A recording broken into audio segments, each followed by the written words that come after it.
Hi guys, and welcome back to Fit with T. I hope you guys are good. I hope you guys say that with me when I say it, by the way.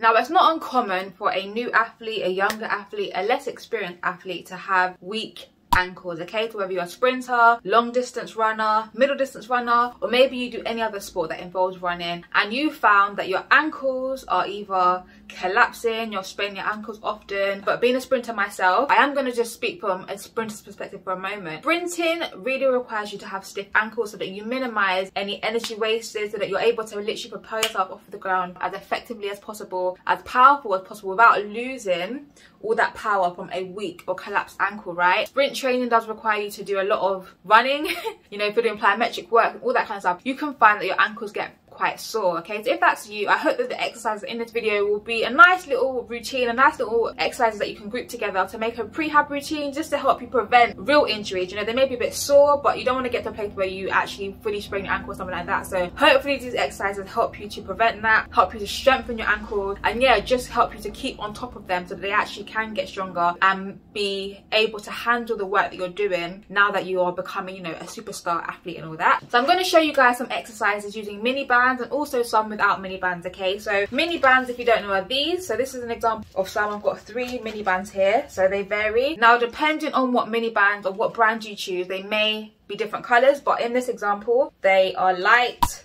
medium and heavy, okay? And so depending on where your strength's at, you can use a different one. You can graduate it so you can get heavier as you go along, or for different exercises you might require less or heavier ones. So find what's comfortable for you, okay? So let's talk about your ankles movement first of all, okay? So of course, when it comes to sprinting, dorsiflexion is something that we talk about a lot when it comes to the ankle, okay? So for those of you that don't know, the ankle has 6 different movements that it has. So you've got dorsiflexion, you've got plantar flexion, you've got the exterior rotation or the lateral rotation, you've got the medial rotation or the internal rotation, and then you've got inversion and eversion. So we're going to go through exercises for all of those movements, and I'm going to try and demonstrate these for you guys in different positions so that you have a few options. Let's begin with dorsiflexion, okay? So if you haven't checked out the last video that I made where I actually take you guys through some drills for dorsiflexion, then go through those because they're very helpful when it comes to learning to do that movement, right? But for strengthening up with a mini band, I'm going to do this sitting down on the floor and with the band around my feet, or I'm going to show you another way to do it as well. So if you're going to do it with the sitting down version with the band around your feet, you're going to place the band around your foot, and we're going to do one foot at a time, right? So the other one, you can draw it towards your knee and hold your knee, and then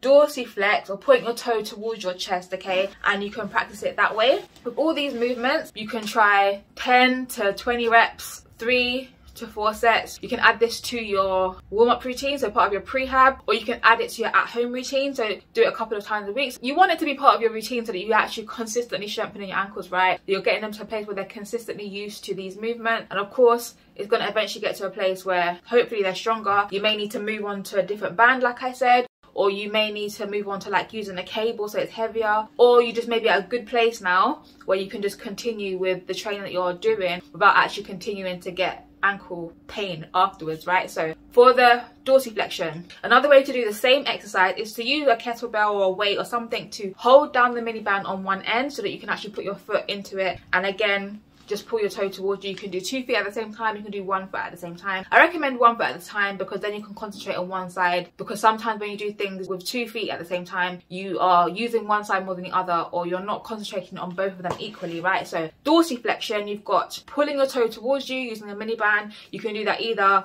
using your own legs, one leg as a stationary post, and then pulling it with that other foot, or you can use a weight or a kettlebell or something like that to weigh down the mini band and pull your toe towards you. Now, plantar flexion, I'm actually going to put calf raises here, okay? So raising up onto your toes with a calf raise, okay? Now you can do it again, double leg or single leg. I recommend doing it both. And also what I want to say with this one is being very intentional to not allow your heels to turn outwards, okay? So try and keep your heel straight, to go straight up as opposed to turn out to the side, because again, as a sprinter, I'm going to mention this, or when you're running anyway, you want to be efficient, but as a sprinter, are you running at speed, you want to have everything going, you know, in a straight line, being efficient. So just try to practice that, going up in a straight line so that you can build strength in the right angle, on the right plane of motion that you want it to be in. Okay, so calf raises, and also if you want to use a mini band, simply one leg at a time again, and then pointing your toes away from you.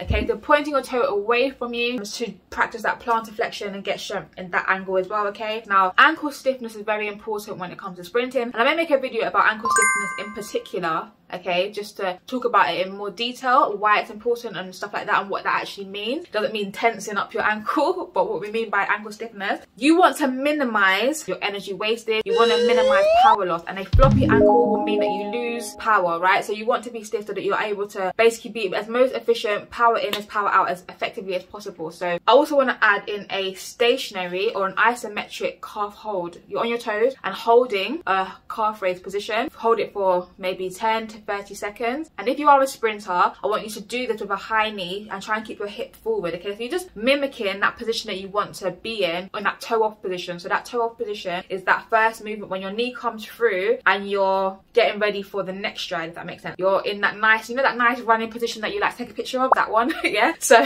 you want to hold it in that position, change, do the same on the other side, couple of times again, right? So all of these you can add and make them a little routine that you do as part of your warm-up, as part of your prehab, or as part of your at-home routine. So we've done dorsiflexion and we've done plantar flexion. So before I get on to the next one, guys, if you are enjoying this video, please give it a big thumbs up to help me accelerate my channel, to let the algorithm know so that more athletes like you can see this video. The next movements we're going to do is the external rotation and the internal rotation, or the lateral rotation and the medial rotation. Okay, so with this one, again, we can use just our body where we have both of our legs out straight again, and we decide to do one foot at a time. You can alternate it, or you can do one side and then the other side, right? This is for the external rotation, or you can do them both at the same time. Okay, or even better still, you can do all three of them. Okay, another way to do that again is to do that sitting down on something. So I've done it sitting down on the floor with straight leg, but you can do it also sitting down on a box, and you do it like that. Of course, if you're sitting down, your leg angle is more the same as when you're sprinting in terms of from your knee down, because it's vertical as opposed to horizontal. So you can try sitting down like that. So we'll leave it at that for the external rotation. And for the medial rotation, the internal rotation, again, you can utilize a kettlebell or something to hold down the resistance band, and, you know, turn your toe towards the inside of your body. Again, so you can do that sitting down, so your knees bent, which is probably the easiest way to do it, to be honest with you. You could do that also with your legs straight in front of you, again, the resistance band underneath something, and that way as well. Okay, so you can use a longer resistance band as well, guys. I know I said mini band, but the thing is, I have only the green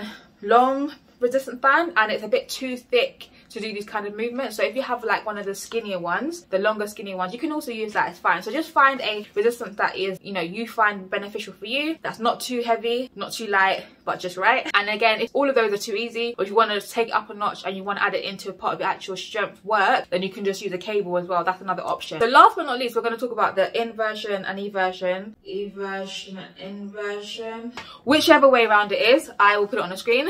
With these two, you can add in walking drills where you walk on the outside of your foot and you walk on the inside of your foot, right? If it ever does go there, it's not like, oh my gosh, what have you done to me sort of thing. It's used to that a little bit more, but then hopefully as you strengthen in your ankle, you know, even from drilling and running and bounding movements, that your ankle, particularly the front of the joint, is able to take that pressure without a lot of pain. So guys, that's the video. I hope these exercises are helpful for you. Let me know in the comment section below, do you ever get ankle pain? Are you going to implement any of these exercises into your prehab, training, at home routine? Let me know below. But if you like the video, guys, please give it a big thumbs up to help me accelerate my channel, to let the algorithm know, and so that more athletes like you can see this video. And if you haven't checked out my last video where I spoke about drills for dorsiflexion, check it out over here. And if you haven't checked out my video where I take you guys through some foot and ankle exercises that you should do before you run, check that video out over this side, and I'll see you guys on another Friday. Bye guys.